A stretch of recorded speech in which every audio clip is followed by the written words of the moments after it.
All right, so we're going to start by breaking down the FK2-DW. And this mouse looks like, to me, it's been designed from the ground up to be a highly maneuverable claw or fingertip grip mouse. And the reason I say that is because, A, that's kind of what Zowie says, but also, you know, my lived experience with this mouse is exactly that. So it's really low in its profile, which means with my big hands, when I pull it into my claw, I only have contact sort of underneath these fleshy parts on my thumb and my pinky.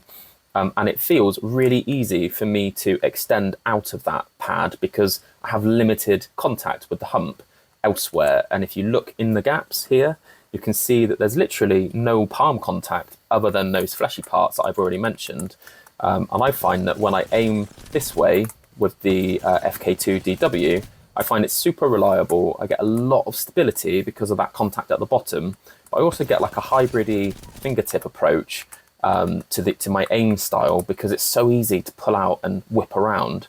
Nice. I really like the way that the scientific intention has actually resulted in an in-game experience that reflects the intention, which is great. So if we take that a little bit of a step further, if I take it out of a claw grip and put it into a fingertip grip, I would say, depending on how you hold it, will depend on the experience that you get. So if you hold the mouse in the middle of the mouse, so with your thumb in the middle and your ring and your pinky finger sort of towards the middle to the front, what you'll find is when you aim, that's as far as a range of motion I can get without it touching my thumb and pinky pads. And that's okay for me, but some people might think that that's not quite enough.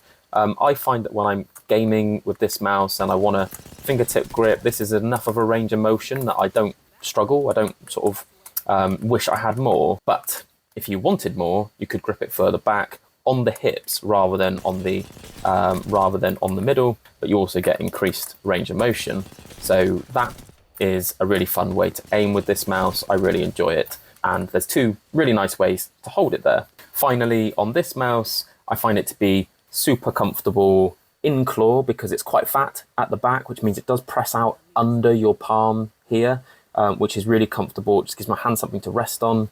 In the middle, it's nice and thin, so I can get my fingers in there for a bit of comfort and a bit of stability in where my sort of fingers are anchored to on the mouse. And then it flares back out again towards the front, which means my fingers aren't just sort of falling off the front of the mouse. And with the tapers, it gives me some really nice contact points. I can relaxed claw if I want to, or I can aggressive claw if I want to. It's a really, really nice mouse with lots of different grip styles. But the main thing to consider with the FK2 is that you don't get a lot of hump contact. So I'm going to take a little look now at the ZA13. And the ZA13 is super different to the FK2, as you can see. So that's the FK, that's the ZA. And the ZA is a lot higher in its hump. And the way that impacts your gameplay, that the Zowie team has intended for it to impact your gameplay, is that it gives you a lot of stability. It activates the muscles equally on each side of your hand. So therefore, you know, you're not causing yourself any injuries in the long term, and your flicks are very, very good. So I typically, when I play with my mice, play long time to kill games. But what I have found with this high hump is that it's very good for it feeling like I have a lot of stability in my tracking too. So although that's not the intended outcome of this mouse, the actual reality of it is that the high hump giving me areas for me to lock my fingers into on the top. So I get these two knuckles just resting on the top really comfortably. And when I aggressive claw, these two knuckles just wrap around that side of the mouse too. And my thumb can either be nice and relaxed like this or like this. And I get really good solid contact all the way around. And then my muscles in my hand can just squeeze into the back of the mouse if I want to.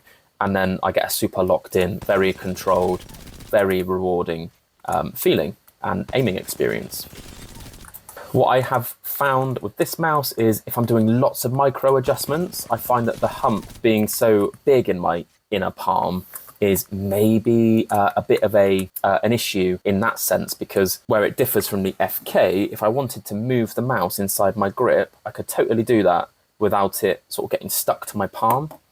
Whereas with the ZA, if I wanted to move it, there's a lot more in contact with this mouse because of the hump profile, and therefore, you know, it's maybe not quite so good for those micro adjustments as the FK would be. So I would say, depending on which game you play, would depend on which mouse you would like, and also your own preferences. So if you're playing something like a tactical shooter and you wanted to get the most out of the stability a mouse can offer, then I would 100% recommend you pick up the ZA13. Whereas if you played something that was more dynamic in its aiming requirements or reactive, then I would say the FK2 is the perfect mouse for you.